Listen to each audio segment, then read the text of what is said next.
Main challenges, and I don't think these are just restricted to bird conservation, but wildlife conservation in general. The first one is protection of our most important sites for wildlife. There's still a big job to be done there. Lots of progress has been made, but if we can't protect the crown jewels, it's very difficult to protect everything else that's around there. So that's a big challenge, protecting those very best sites. What would be some of the examples of the crown jewels in the north? Yeah, so our very best sites would be places like Strangford Loch, Rathlin Island, but we know that there are lots of sites out there which are of very high quality for wildlife and have been shown scientifically to be very important, which still need that form of protection. And the Northern Ireland Environment Agency is slowly but surely getting those sites protected in the future. The other big threat to wildlife here as well is the kind of wider countryside and how that will be managed in the future. So for some species, for things like many of our farmland birds, they don't rely on protected areas. They rely on the wider countryside being in good condition for them. And farmers in Northern Ireland are really good people at being able to make a difference here. So we have things like agri-environment schemes here, which are a form of wildlife-friendly farming that farmers can take part in. They get rewarded by that financially, but they can make a very big difference in the wider countryside. Is that like the reps in the south? It is, yes. It's the same equivalent to that? Yeah, so it's largely funded by Europe. But there's also some match funding from the Northern Ireland pot as well, and that money is actually under serious threat with the European budget coming under review. There's a lot of pressure on the Common Agricultural Policy budget, which pays for these schemes. There's a lot of pressure on that to be reduced significantly. Is there a concerted effort by the environmental community in the north to coalesce with the farming community? Because that's the one issue. There are many times when the two communities are really at loggerheads going on, but that's the one issue where the environmental group could be very supportive of the farming community. And is that happening at all? Yes, I mean, in my team here in Northern Ireland, we have at the moment probably 4 or 5 members of staff who are working day in, day out with face-to-face advice to farmers on the ground to help them to make a big difference for wildlife. And in general, we find that the response is very, very positive. And generally, farmers do want to make a difference. Of course, they're business people. They want to make a living as well. And we're very happy that, you know, if public money is going into supporting public goods, such as biodiversity, water quality, climate change mitigation, then that's a really good way of giving farmers an opportunity to contribute. So I think after maybe in the past, the relationship hasn't always been positive. I think we've moved into a situation where we understand that farmers are the solution. And therefore, you know, for the RSPB, working with farmers is very, very important. And we see it as a major partnership. It's interesting too that, you know, the Green New Deal, which is a group that's trying to promote that, they have the Farmers Union in the north as part of that, which I was very impressed with, because I think that kind of close relationship doesn't exist necessarily in the Republic of Ireland as it does here, it seemingly, though.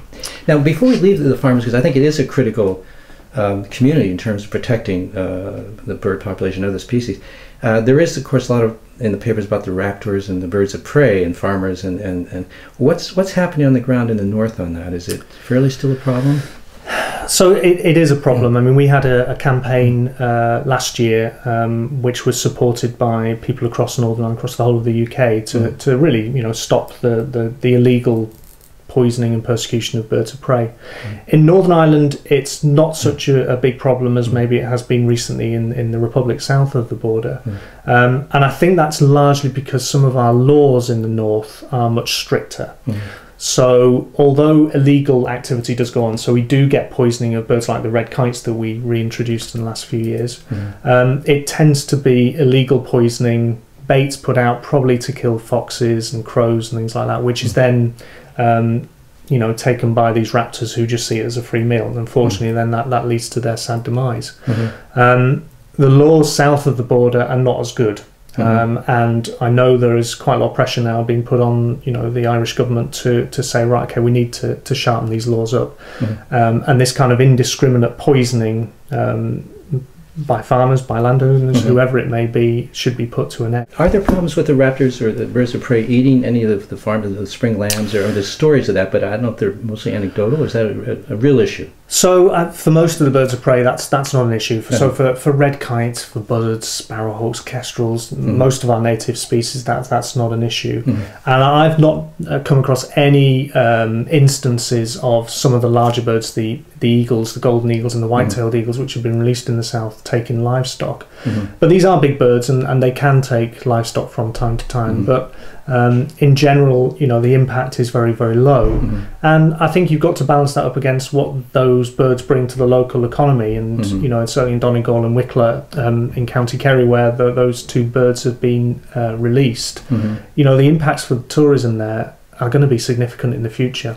If you look at an area, an island like Mull off the Scottish coast, where white-tailed eagles are now part of the tourist trade, the people on that island will tell you that their economy is largely based on people coming to see those fantastic birds.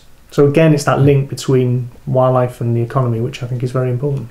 And the laws in the south have to do mostly with the pesticides that are available in the south, which are quite dangerous for birds, and where they're banned here in the north and in the UK, but they're available to the people in the north because it's so easily available in the south. Yeah, we think this is the case. So you cannot buy a poison like alpha chlorelose in Northern Ireland. It's an illegal chemical to use. But we know from some of the post-mortems of some of the birds of prey that we found that have been poisoned that they contain alpha chlorelose, and that's been the reason for their death. Similarly, we know our colleagues in Scotland and England and Wales will find birds poisoned by alpha chlorelose. And we believe that a lot of that alpha chlorelose is coming from the south as well. So the impacts of not having that poison, and its use banned in the south could be having a pretty serious impact on birds of prey across the UK.